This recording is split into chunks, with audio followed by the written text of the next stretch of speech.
Sí, por supuesto.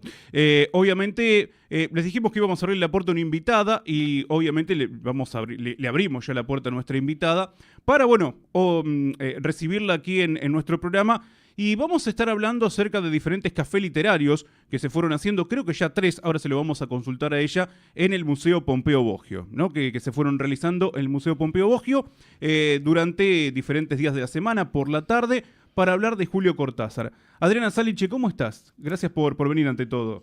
Gracias a vos, Esteban, por convocarme. Por favor. Bueno, preguntarte, ¿no? En relación, obviamente, a lo que son estos cafés literarios, ¿cómo surgió la iniciativa?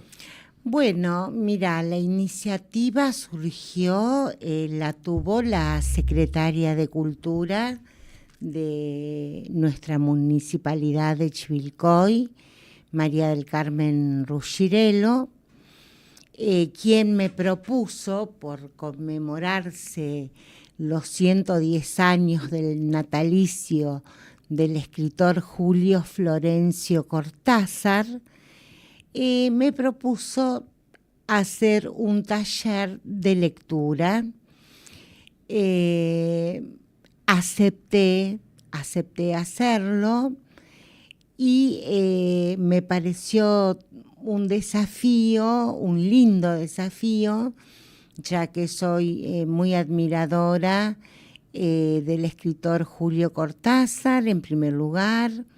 En segundo lugar, y creo que es muy importante, porque Julio Cortázar dio clases en la ciudad de Chivilcoy entre el 31 de julio de 1939, Sí. que llegó a nuestra ciudad, hasta el 4 de julio de 1944.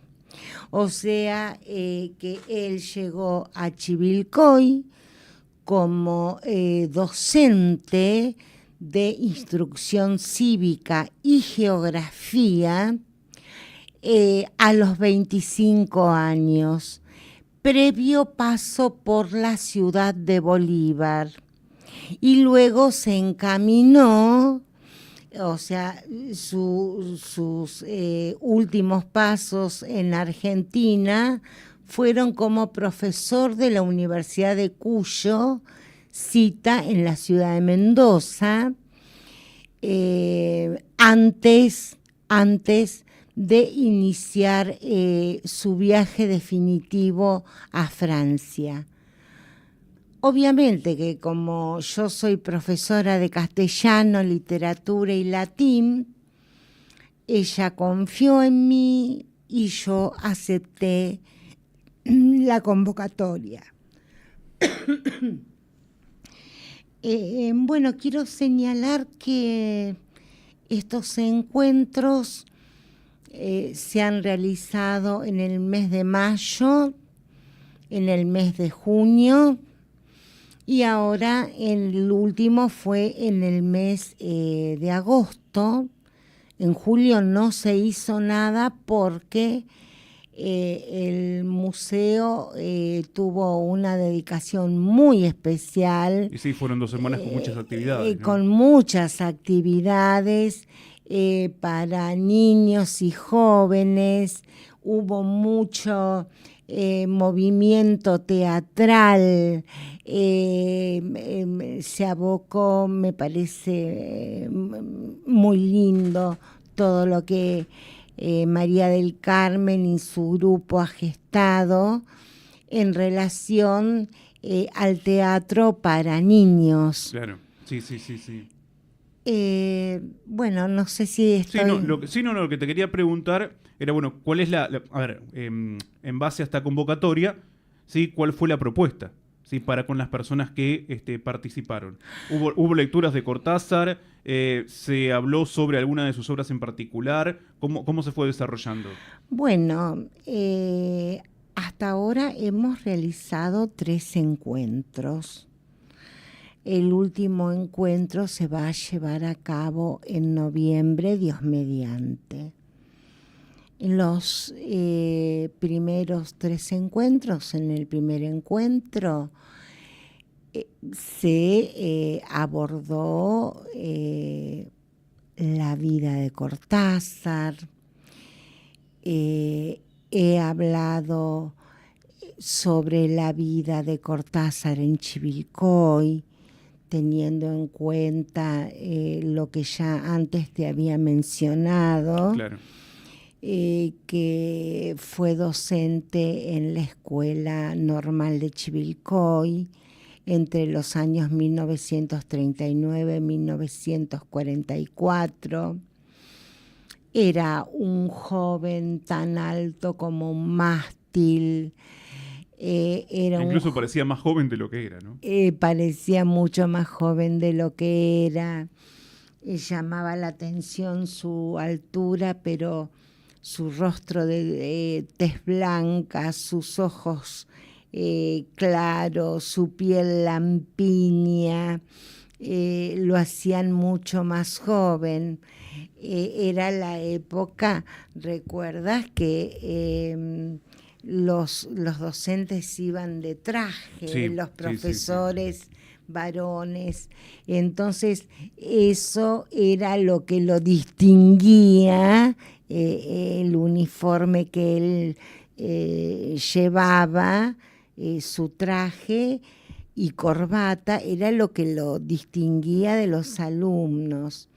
Las clases de Julio Cortázar eran muy convocantes, porque las clases en la escuela que él dictaba en la escuela normal, puesto que, mira, yo he conocido, porque la mayoría ha fallecido, pero vengo de una familia de madre, tías, que han hecho el magisterio en la escuela normal, amigas mías cuyas madres o padres han hecho el magisterio en la escuela normal, y era un profesor convocante por su sapiencia, convocante porque si él debía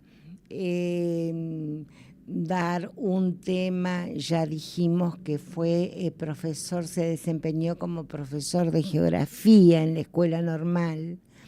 Entonces, si él debía dar un tema relacionado con la topografía de un país latinoamericano, él iniciaba su clase con un poema de un escritor de ese país. Entonces, dice que me cuenta mamá, que gracias a Dios la tengo aún viva, cerca de mí, con sus 86 años, y la mamá de una amiga mía, que los alumnos y las alumnas se convocaban frente a la puerta del aula, y a veces el recreo lo pasaban escuchándolo. Bueno, no olvidemos que él estudió en el Instituto Mariano Acosta. Hizo la escuela, realizó sus estudios secundarios, se recibió de maestro normal en la escuela Mariano Acosta, y luego se recibió de profesor de literatura, de letras. Además, debemos decir que Julio dominaba muy bien el inglés, oral y escrito. Entonces, cuando se va de Argentina en la década del 50, comienzos de la década del 50, se va a Francia. Claro, se fue a Francia. Exactamente. Y tuvo un cargo en la UNESCO como traductor de inglés. Claro, sí. Él es el que realizó la traducción de la obra completa de Edgar Allan Poe, del escritor. Completa. Sí, la obra completa de Edgar Allan Poe.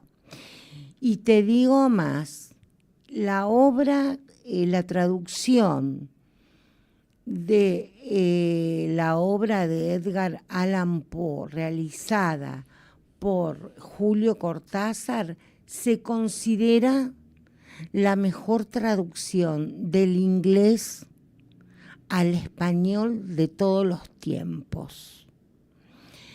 Lo cual el trabajo de la UNESCO como traductor, la traducción de las obras de Poe y también una traducción que anteriormente había hecho para Costa Rica o Puerto Rico, creo que para Puerto Rico, perdón.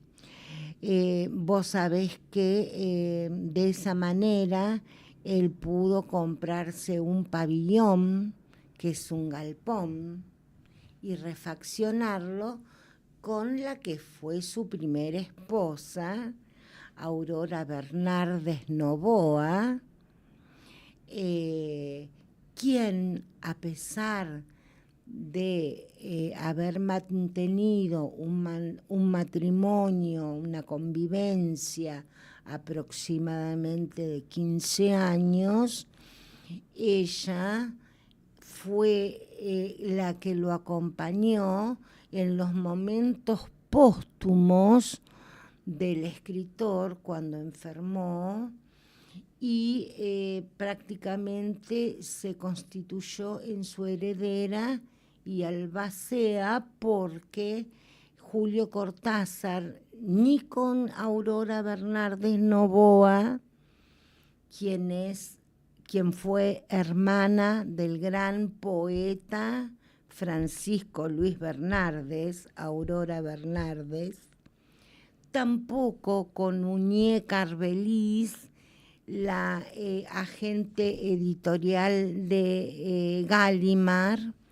con quien él estuvo en pareja 8 años, luego del matrimonio con Aurora Bernardes, tampoco con Carol Dunlop, la escritora y fotógrafa de origen canadiense.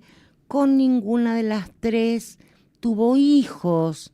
Por ende, esta mujer, esta gran escritora y traductora, que tradujo a escritores como Flaubert, estamos hablando de Aurora Bernardes, la primera esposa de Julio Cortázar.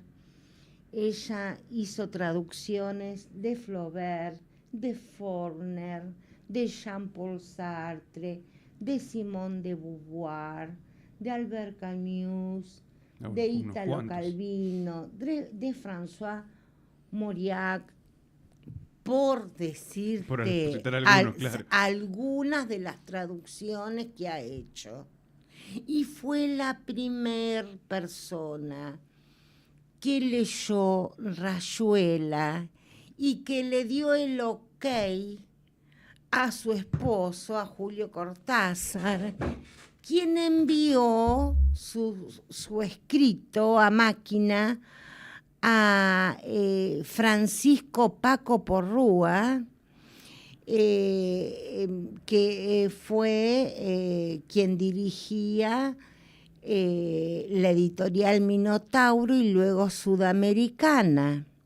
La famosa Rayuela. Nada más y nada menos. Nada más y nada menos que Rayuela, que fue muy famosa, obviamente, pero ahora después quiero decir algo, que se publicó en 1963. Entre algunas de las cositas que podemos decir de Rayuela, podemos decir, yo por ejemplo, en la época secundaria, yo soy promoción comercial 80, En quinto año no teníamos literatura, ¿viste? Porque era una carrera, me recibí de perito mercantil. Pero en los años anteriores no leímos nada sobre Cortázar en la escuela, porque Cortázar fue prohibido en Argentina, su obra fue prohibida en Argentina y fue prohibida también en España, en la época de Franco. La época de Franco. Por lo cual en Acá 1981... tuvo que ver, perdón, Adriana, tuvo que ver, digamos, en esos años de estudiante, ¿tuvo que ver la época de la dictadura con Cortázar o no? La prohibición en Argentina. Exactamente. Pero, porque justo eran esos años, por eso pregunto. Exactamente, tuvo que ver con la dictadura. Pero vos sabés una cosa, que yo nunca lo supe. Claro. Yo nunca lo supe porque sabíamos de algunas cosas, viste, que sucede, pero sabíamos muy poco porque fue el mundial, porque estábamos en primer año de la secundaria. Digamos que teníamos otros submundos, ¿viste? Por supuesto. Hay que decir la verdad. Ahora te voy a decir algo. Cortázar es muy importante por Rayuela, pero es inmensamente importante por sus relatos, por sus cuentos. Sí, no es solamente Rayuela. No, aunque lo identifiquemos, o que se identifique siempre Cortázar Rayuela, pero bueno, ¿cuántos libros escribió, cuántos relatos, no? Bueno, mira... Bueno, incluso en Chivilcoy sabemos que también, sí, por ahí no trascendió mucho su vida cultural, más su vida, digamos, de profesor, pero también en Chivilcoy tuvo su aporte. Mira, en Chivilcoy él obviamente que tuvo su aporte. Vos calculá que en el año 1944, cuando él renuncia, no solamente a ser docente de la escuela normal, para seguir su periplo por la universidad, hacia la Universidad de Cuyo,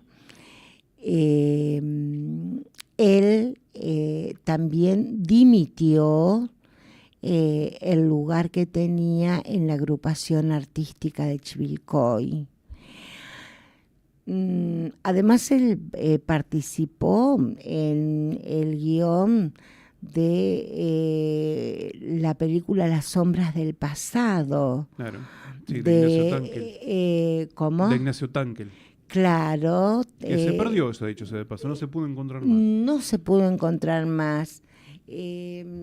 Hace poco vi por YouTube a su nieta y a su hija que dice que no hay vestigios de la película Las sombras del pasado, en que actuaron varias personas de Chivilcoy como actores, y Ignacio Tankel, cuyo apellido era Tankelevich. Sí. Julio Cortázar participó en el guión de la película. Dice que fue un suceso en Chivilcoy. Sí, así dicen, sí. Y vos sabés que se llegó a estrenar también en algunos cines de Buenos Aires. Además, Julio Cortázar, que sabemos que vivía en la pensión de Barcilio, muy cerca de la Plaza España, cerca y cerca del colegio. En la calle Pellegrini. En la calle Pellegrini, 157, si mal no recuerdo. Sí. ¿Puede ser? 157. Bueno, dice que él tenía una habitación que daba a la calle Pellegrini y se escuchaba si uno pasaba por esa vereda, se escuchaba la máquina de escribir, el tintineo de la máquina y el tipeo de la máquina de escribir, porque él era ya un escritor, estaba obviamente gestando su gran literatura, la empezó a gestar en Chivilcoy. Exacto. Él además le pidieron, había un diario aquí, un diario en Chivilcoy, un diario socialista dirigido por el doctor Santilli, y le pidieron que escriba un poema para un centenario de Chivilcoy mientras él estaba aquí en nuestra ciudad, y él lo hizo. Cuando él estaba en Chivilcoy, escribió poemas. Escribió un libro de poemas que se llamó Presencias, pero bajo el seudónimo de Julio Denis. Claro, de Julio Denis. Vos sabés que se dice en el libro de Gaspar Astarita, se señala que él tuvo un amor aquí en Chivilcoy, o sea, un amor platónico que no se llegó a consumar, pero de verse en el cine, en la entrada del cine, de compartir algún paseo o una conversación por la Plaza España, con Nelly Mabel Coca. Martín,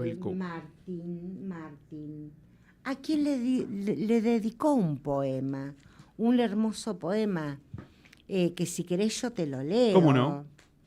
No preguntes quién pone en este canto un alma destinada al sufrimiento y un pobre corazón que te ama tanto. Si lo adivinas tú, nada te asombre, mas si no me hallas en tu sentimiento, de nada vale que te dé mi nombre. Bueno, ese es el poema que le dedicó. Dedicado a Nelly Mabel Coca Martín. No dijimos que Las sombras del pasado fue filmada en 1945 y llevada a los cines de Chivilcoy en 1946. Sí, te iba a preguntar, Adriana, ¿sí? Como por último, para consultarte, o sea que falta un encuentro más y lo van a estar concretando en noviembre. Sí, mira, tenemos mucha ilusión de mi parte, mucha expectativa por este último encuentro que vamos a realizar en noviembre. Convocamos desde la Secretaría de Cultura de Chivilcoy, como lo hemos realizado en los 3 encuentros anteriores, a toda la ciudadanía para que vaya. La entrada es libre y gratuita. Así que en noviembre todavía no tenemos fecha. Bueno, ya vamos a difundirla. Lo vamos a difundir. ¿Vos me vas a ayudar? Por supuesto que sí, siempre lo hacemos aquí desde la radio. Muchísimas gracias. Y después te vamos a volver a invitar como para hacer un cierre también del año, que bueno, nos hagas un balance del ciclo. Pero por supuesto, estoy tan agradecida. Por favor, bueno, de Cortázar podríamos hablar toda la mañana, esto es un resumen nada más. ¿Sí? Claro, porque no hablé de Cortázar en Chivilcoy, no hablé de todos los cuentos que leímos. Te vamos a volver a invitar para la próxima y nos metemos un poco más también en los cuentos de Cortázar que estuvieron tocando, ¿sí? Esteban, te agradezco muchísimo por tu deferencia y tu llamado. Muchas gracias Me por venir. sentí muy cómoda. Muchas Gracias a vos. Adriana Saliche con nosotros aquí en la mañana del centro. Bueno, hablándonos un poquito nada más, ¿sí? Del mundo de Julio Florencio Cortázar. Nos podría hablar toda la mañana, pero la vamos a dejar para una próxima visita. Que nos quede algo para la próxima, ¿sí? Exacto. Gracias, Adriana. Esteban, Vamos a hacer gracias a una vos. tanda y ya regresamos aquí en la mañana del centro.